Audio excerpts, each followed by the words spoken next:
కాకినాడ జిల్లా ప్రతిపాడులో వేగులమ్మ జాతర కన్నుల పండుగగా జరిగింది. ప్రతిపాడు ఎమ్మెల్యే పరుపుల సత్యప్రభారాజ ఆదేశాల మేరకు ఎంతో ఘనంగా జాతర మహోత్సవం జరిగింది. ఈ కార్యక్రమంలో కమిటీ సభ్యులు తగిన ఏర్పాట్లు చేశారు. బుట్టబొమ్మల డాన్స్, భక్తి కోలాటం, గరగల నృత్యాలు, డప్పు వాయిద్యాల, రంగురంగుల బాణసంచాలు, కేరళ కాళికా సెట్, తప్పెట గుళ్ళు సంబరాలు, శ్రీ శ్రీ శ్రీ వేగుళ్ల అమ్మవారి జాతర మహోత్సవాలు ఘనంగా జరిపించారు.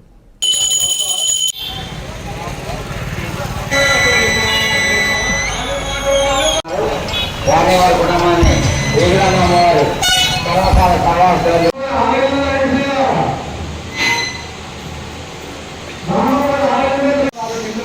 చూడడానికి అమ్మవారి జాతర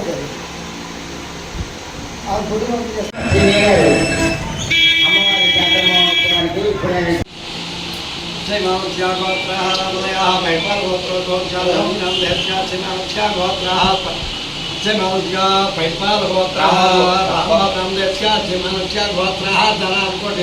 శ్రీనాథ్ మానస్య గోత్ర సువర్ణ గోత్ర శ్రీనాథ్